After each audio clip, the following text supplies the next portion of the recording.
अस्सलाम वालेकुम dear viewers, मैं हूं Wahid Wazir. Welcome to my YouTube channel. तो इस वीडियो में हम डिस्कस करने वाले हैं protoplast culture on the basis of explant. Explant के बेस पर प्लांट टिश्यू कल्चर के मेनी टाइप्स हैं, जिसमें से एक प्रोटोप्लास्ट कल्चर भी है। तो पहले हम प्रोटोप्लास्ट को लेते हैं कि प्रोटोप्लास्ट का मतलब क्या है। आप लोगों को पता है कि प्लांट सेल में सेल वॉल मौजूद होता है। तो जब हम प्लांट सेल से सेल वॉल को रिमूव कर लेते हैं, उसके बाद जो सेल रह जाती है उसको प्रोटोप्लास्ट कहा जाता है। यानी a plant cell without cell wall is called protoplast. Protoplast culture जो है ये टिश्यू कल्चर टेक्निक है, जिसमें हम आर्टिफिशियल मीडियम में under sterile and control environment protoplast को ग्रो करते हैं। तो फर्स्ट जो स्टेप है प्रोटोप्लास्ट कल्चर का, वो है सिलेक्शन ऑफ प्लांट मटेरियल। इस स्टेप में हम प्लांट मटेरियल को सेलेक्ट करते हैं। यानी हम ऑलमोस्ट प्लांट की किसी भी पार्ट से प्रोटोप्लास्ट को आइसोलेट कर सकते हैं। यानी रूट से भी कर सकते हैं, लीफ से भी कर सकते हैं, फ्रूट से भी कर सकते हैं, ऑलमोस्ट किसी भी पार्ट से कर सकते हैं। तो फॉर एग्जांपल हमने ये लीफ सेलेक्ट की हुई है, तो पहले हम इस लीफ की सरफेस स्टेरिलाइजेशन करेंगे। यानी इस लीफ के सरफेस पर जो माइक्रो ऑर्गेनिज्म मौजूद होते हैं, पहले हम उसको रिमूव करेंगे, एलिमिनेट करेंगे। इसको हम ऑटोक्लेव में स्टेरिलाइज नहीं कर सकते, क्योंकि ये सेंसिटिव होती है to high temperature.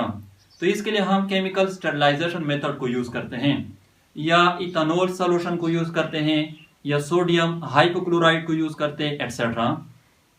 After surface sterilisation, ये जो लीफ है इससे हम वो सेल आइसोलेट करेंगे जिसका हम प्रोटोप्लास्ट ग्रो करना चाहते हैं, यूज करना चाहते हैं। तो सपोज कर ले कि ये मेसोफिल सेल्स हमने इस लीफ से आइसोलेट किए हैं, यानी मेसोफिल सेल्स का हम प्रोटोप्लास्ट यूज करना चाहते हैं। सेकंड जो स्टेप है वो है isolation of protoplast. Second step में हम मेसोफिल सेल से प्रोटोप्लास्ट को आइसोलेट करेंगे। प्रोटोप्लास्ट आइसोलेशन के लिए 2 मेथड यूज किए जाते हैं। फर्स्ट वन है मैकेनिकल मेथड और सेकंड वन है एंजाइमेटिक मेथड। जैसा कि नाम से जाहिर है, मैकेनिकल मेथड में डिफरेंट टूल्स के थ्रू, स्पेशली नाइफ के through under microscope cell wall को रिमूव किया जाता है। लेकिन ये लेस कॉमन मेथड है, ये डिफिकल्ट होती है, इसमें प्रोटोप्लास्ट डैमेज होने का खतरा होता है। एंजाइमेटिक मेथड जो है ये मोस्ट कॉमन मेथड है। इसमें सेल वॉल डिग्रेडिंग एंजाइम के थ्रू सेल वॉल को रिमूव किया जाता है।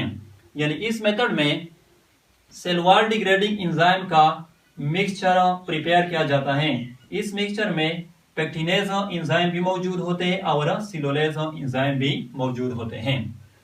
तो बिफोर आइसोलेशन ऑफ प्रोटोप्लास्ट, पहले हम मेसोफिल सेल्स को प्लाज्मोलाइज्ड कर लेते हैं। यानी मेसोफिल सेल की प्लाज्मोलिसिस कर लेते हैं, ताकि उससे वाटर जो है वो रिलीज हो जाए, चले जाए बाहर, और जो इनर कंटेंट है वैक्यूल, साइटोप्लाज्म वगैरह, वो श्रिंक हो जाए और सेल वॉल से सेपरेट हो जाए। उसके बाद ये जो मेसोफिल सेल्स हैं इसको हम इस मिक्सचर में डाल देंगे। यहाँ पर मैंने mesophyll cells as an example लिया है, आप लोग कोई भी सेल्स ले सकते हैं। तो जब हम इस सेल को इस मिक्सचर में डाल देंगे, पेक्टिनेज जो है ये पेक्टिन की ब्रेकडाउन को काज करती हैं। पेक्टिन की ब्रेकडाउन को, पेक्टिन मिडल लेमेला में मौजूद होते हैं। मिडल लेमेला नेबरिंग सेल को अटैच रखती हैं। तो पेक्टिनेज एंजाइम जो है ये नेबरिंग सेल को सेपरेट करती है एक दूसरे से। सिलोलेज एंजाइम जो है ये सिलोलोज फाइबर की ब्रेकडाउन को काज करती हैं, यानी ये सेल वॉल को रिमूव कर लेती हैं। नेक्स्ट जो स्टेप है वो है purification of protoplast. After isolation of protoplast, इस स्टेप में हम क्या करते हैं, इस स्टेप में हम इस मिक्सचर से प्रोटोप्लास्ट को सेपरेट करते हैं सेंट्रीफ्यूगेशन के थ्रू। यानी सेंट्रीफ्यूज मशीन में इस मिक्सचर को हम फिल्टर कर लेते हैं और जो प्रोटोप्लास्ट है उसको हम सेपरेट कर लेते हैं। तो जब हम उसको सेपरेट कर लेते हैं फिर उसको हम वॉश कर लेते हैं, यानी जो प्रोटोप्लास्ट होते हैं उसको हम फिर वॉश कर लेते हैं ताकि जो इम्प्यूरिटीज है स्पेशली एंजाइम वो रिमूव हो जाए। नेक्स्ट जो स्टेप है वो है चेकिंग वायबिलिटी ऑफ प्रोटोप्लास्ट। इस स्टेप में हम प्रोटोप्लास्ट की वायबिलिटी को चेक करते हैं। जाहिर सी बात है इस टेक्निक में बहुत से प्रोटोप्लास्ट जो है वो डैमेज हो जाएंगे, उसकी डेथ हो जाएगी। तो इस स्टेप में हम वायबिलिटी को चेक करते हैं, हम वायबल प्रोटोप्लास्ट को चेक करते हैं। तो जो वायबल प्रोटोप्लास्ट होते हैं उसको हम सेलेक्ट कर लेते हैं, जो डैमेज प्रोटोप्लास्ट होते हैं, जो डेड प्रोटोप्लास्ट होते हैं उसको हम डिस्कार्ड कर लेते हैं। और जो वायबिलिटी होती है इसको स्टेनिंग टेक्निक के थ्रू चेक किया जाता है, स्टेनिंग टेक्निक के थ्रू। नेक्स्ट जो स्टेप है वो है कल्चर ऑफ प्रोटोप्लास्ट। इस स्टेप में फिर हम कल्चर मीडियम जो है वो प्रिपेयर कर लेते हैं पेट्री डिश में।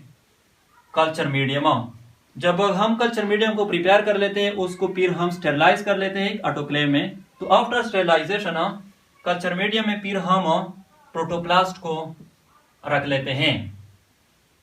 नेक्स्ट जो स्टेप है वो है सेल वॉल रिजनरेशन।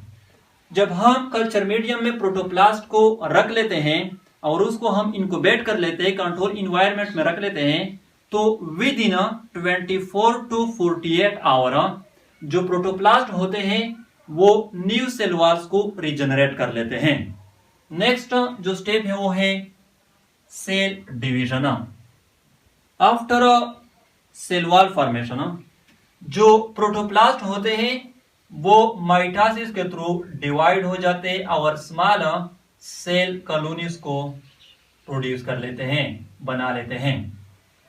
नेक्स्ट जो स्टेप है वो है कैलस फॉर्मेशन।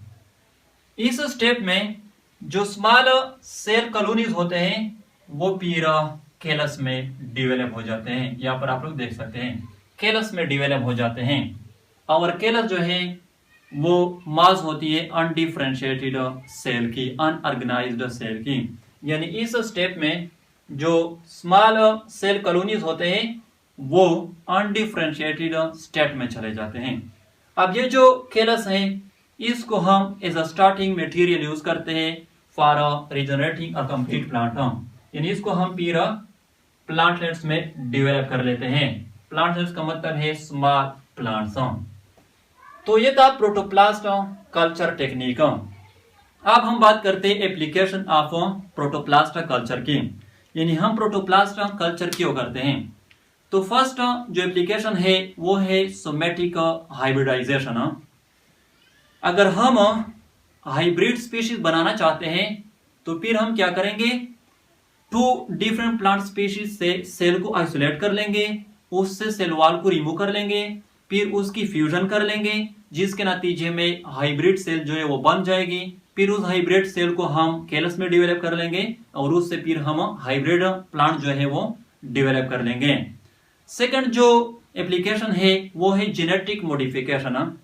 अगर हमने जेनेटिक मॉडिफिकेशन करनी है यानी प्लांट सेल में डीएनए और जीन जो है उसको इंट्रोड्यूस करने हैं तो उसके लिए भी हम क्या करते हैं, प्रोटोप्लास्ट कल्चर करते हैं।